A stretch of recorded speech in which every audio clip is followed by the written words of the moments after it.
Hello everyone. 22 अक्टूबर 2024 मंगलवार का दिन आप सबों का स्वागत।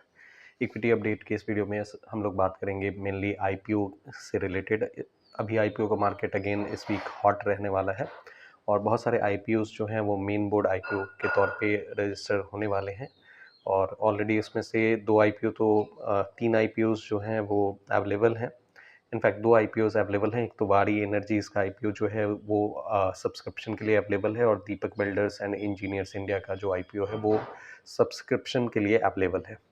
आज जो है हुंडई मोटर जो मच डिबेटेड एक आईपीओ रहा है उसका जो है लिस्टिंग आज होगा और हुंडई मोटर आप समझ सकते हैं कि इंडिया का सेकंड लार्जेस्ट जो है ऑटो इक्विपमेंट मैन्युफैक्चरिंग कैपेसिटी वाला जो है ये मोटर कंसीडर किया जाता है और इसमें अगर आप देखेंगे तो लिस्टिंग के हिसाब से इसको बहुत ज़्यादा बढ़िया रिस्पांस नहीं मिला था सब्सक्रिप्शन के अकॉर्डिंग अगर आप देखें, लेकिन लिस्टिंग के हिसाब से भी देखें तो बहुत ज़्यादा उम्मीद थी कि प्राइस टिप होगा। हालांकि जो ग्रे मार्केट प्रीमियम अभी इंडिकेट कर रहा है कि आज के लिस्टिंग में इसमें ग्रीन मीन्स 5% का गेन टाइप आपको देखने को मिल सकता है। तो एक्चुअल लिस्टिंग जब 9-15 पे होगी तो हमें देखने को मिलेगा कि मार्केट किस तरह से इसको रिस्पॉन्स देता है। अभी के हिसाब से ग्रे मार्केट प्रीमियम को अगर हम लोग कंसीडर करें तो उसके हिसाब से 5% का गेन जो है हुंडई मार्केट को के आईपीओ को मिलना चाहिए over the subscription price rate जो भी कट ऑफ प्राइस इसका रहा है उसके ऊपर में। देखते हैं आज का मार्केट हुंडई मोटर्स के लिए कैसा रहता है। बात करते हैं वारी एनर्जीज का, तो ऑलरेडी इससे रिलेटेड डिटेल वीडियो कल के सेशन में हमने बना रखा है। तो वारी एनर्जीज के लिए अगर आप देखें तो ये एक सोलर फोटोवोल्टाइक जो सेल्स होते हैं उसके मॉड्यूल के मैन्युफैक्चरिंग से रिलेटेड कंपनी है। एक one of the largest player के तौर पे ये कंसीडर, इनफैक्ट लार्जेस्ट प्लेयर के तौर पे ये कंसीडर किया जाता है इंडिया में। इसके अगर आप देखें तो राइवल कंपनीज के तौर पे जो ऑलरेडी रजिस्टर्ड हैं, वेबसोल एनर्जी एक बढ़िया कंपनी कंसीडर किया जाता है और इसने वेबसोल एनर्जी जो है वारी एनर्जीज का राइवल के तौर पे है, राइवल कंपनी के तौर पे कंसीडर किया जाता है। और वेबसोल एनर्जी ने काफ़ी बढ़िया परफॉर्मेंस दिया है और फोटोवोल्टाइक मॉड्यूल मैन्युफैक्चरिंग में वारी एनर्जी चूँकि अपर हैंड रखता है। देखते हैं कि इसका किस तरह से लिस्टिंग रहता है। ये ऑलरेडी वारी एनर्जीज का आईपीओ है वो सब्सक्रिप्शन के लिए ओपन है। 21 तारीख को ये ओपन हुआ था और 23 को ये क्लोज होगा, 23 अक्टूबर को इसकी क्लोजिंग है। इसका जो प्राइस रेंज है वो 1427 से 1503 के लेवल पे है। 9 शेयर का ही एक लॉट यहाँ पे देखने को मिलेगा और एक लॉट की जो कीमत है वो 13,527 रुपये, 13,527 रुपीज़ आपको देखने को मिलेगा। इस सब्सक्रिप्शन के हिसाब से देखें तो डे 1 को यानी 21 को जो ये सब्सक्रिप्शन के लिए ओपन हुआ है उसी उसी दिन ये मोर देन 3 टाइम्स जो है ये सब्सक्राइब हो चुका है। तो इसके लिए डिमांड भी हमें देखने को मिल रहा है कि बढ़िया रिस्पांस इसको मार्केट से मिला है और इसके जो ग्रे मार्केट प्रीमियम दिख रहे हैं वो 90% के आसपास में फ़िलहाल दिख रहे हैं। ये एक अच्छा जीएमपी कंसीडर किया जाएगा। तो इंडिकेशन यही मिल रहा है कि लिस्टिंग के साथ में इसमें अच्छा खासा गेन आपको देखने को मिले। 90% ग्रे मार्केट प्रीमियम जो है ये इंडिकेट कर रहा है कि 90% का गेन जो है आपको लिस्टिंग के डेट को देखने को मिल सकती है वारी एनर्जीज में। इसके अलावा जो सेकंड आईपीओ जो ओपन है वो दीपक बिल्डर्स एंड इंजीनियर्स इंडिया जो है ये ओपन हुआ है। ये एक छोटे मार्केट कैप की कंपनी है, 946 करोड़ इसका मार्केट कैप है। इसमें अगर आप देखें तो अगेन ये 21 अक्टूबर को सब्सक्रिप्शन के लिए ओपन हुआ है और 23 अक्टूबर को इसकी क्लोजिंग होगी और डे 1 जो 21 अक्टूबर कल का जो ट्रेडिंग सेशन रहा है उसमें इसको मोर देन 4 टाइम्स जो है ये सब्सक्राइब हो चुका है। तो इनिशियल सब्सक्रिप्शन इसका काफ़ी अच्छा हमें देखने को मिला है।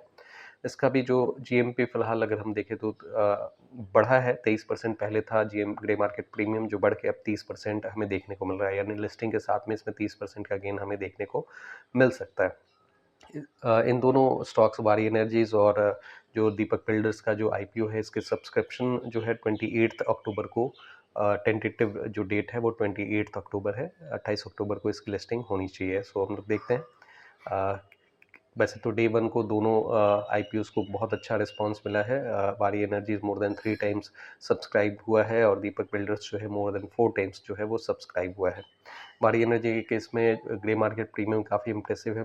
अराउंड 90% के आसपास का ग्रे मार्केट प्रीमियम हमें देखने को मिल रहा है, जबकि दीपक बिल्डर्स के केस में ये 23% पहले था जो बढ़ के 30% ग्रे मार्केट प्रीमियम हो रखा है।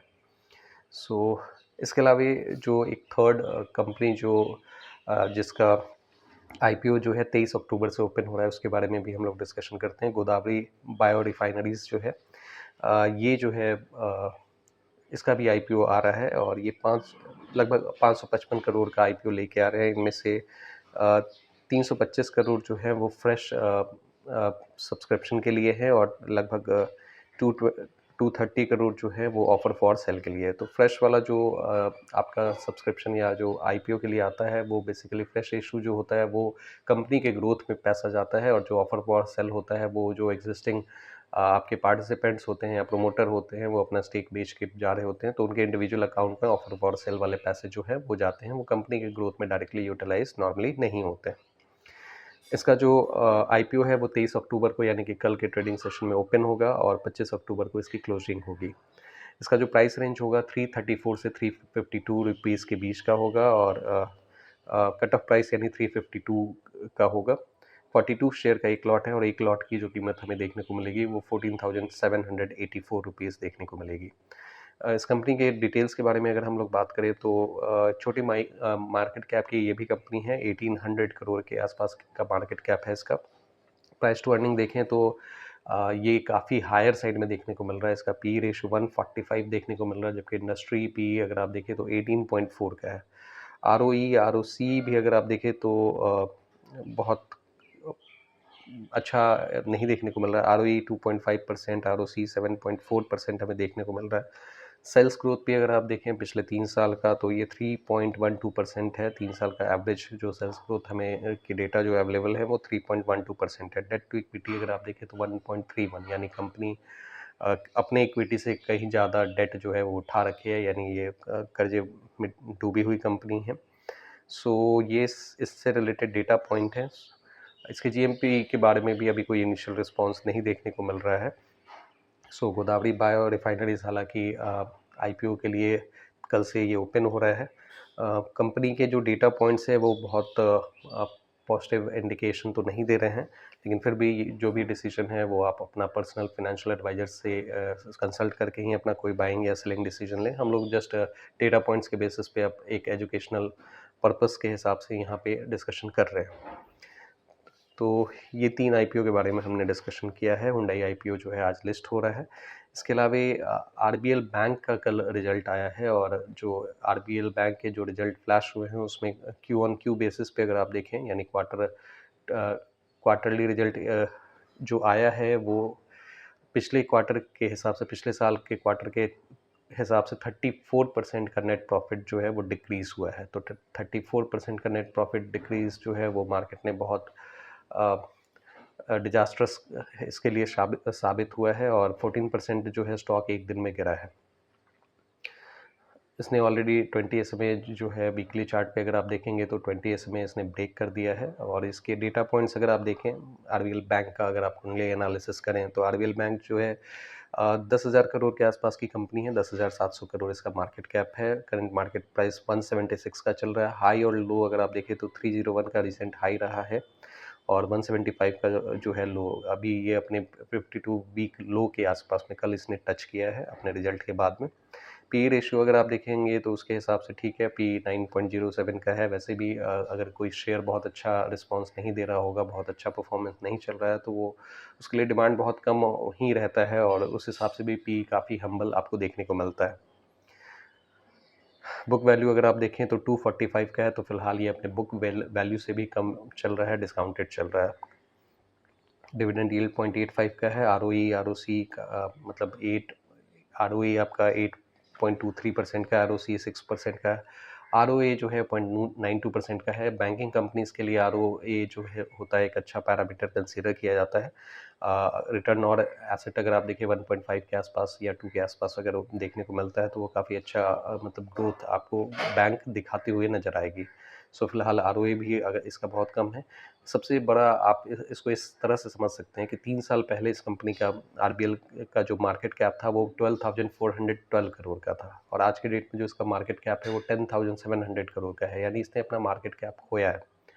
लगभग 2,000 करोड़ के आसपास में इसने मार्केट कैप अपना खोया है। तो जो कंपनी अपना ग्रोथ नहीं सस्टेन कर पा रही है, इनफैक्ट जो डिक्रीज जिसका ग्रोथ जो है वो डाउनफॉल पे जा रहा है, वैसे कंपनी में लॉन्ग टर्म आप बहुत ज़्यादा पॉजिटिव एक्सपेक्ट नहीं कर सकते हैं। मार्केट के रिस्पॉन्स से हमें यही दिख रहा है और इसका क्यू एन क्यू जो रिजल्ट है वो भी हमें यही इंडिकेट कर रहा है कि तो कंपनी लगातार अपना मार्केट कैप खोया हुआ है। पिछले 3 साल के हिसाब से हमें यही नज़र आ रहा है। तो इसमें अगर आप टेक्निकल प्ले कर रहे हैं तो ये ठीक है, लेकिन अगर आप लॉन्ग टर्म के हिसाब से देख रहे हैं तो इसमें चैलेंजेस डेफिनेटली हैं। अनटिल अनलेस कि इसमें बहुत अच्छा एक रिवाइवल अगर देखने को मिलता है तभी जाके ये लॉन्ग टर्म बुलिश आपको नज़र आएगा। हालांकि टेक्निकल चार्ट के हिसाब से देखें तो अभी ये जो है ऑलमोस्ट अपने फिलहाल सपोर्ट जोन के आसपास में दिख रहा है। हालांकि मंथली चार्ट पे 150 का जो लेवल है वो ठीक ठाक सपोर्ट का काम करेगा। तो यहाँ से अभी भी चूँकि मार्केट का ओवरऑल सेंटिमेंट जो है बहुत ज़्यादा पॉजिटिव या बुलिश नहीं देखने को मिल रहा है। सो यहाँ से बहुत ही ज़्यादा अगर कोई चमत्कार टाइप से आपको देखने को मिले या बहुत स्ट्रॉन्ग रिवाइवल देखने को मिले, ये थोड़ा अनलाइकली हमें लग रहा है।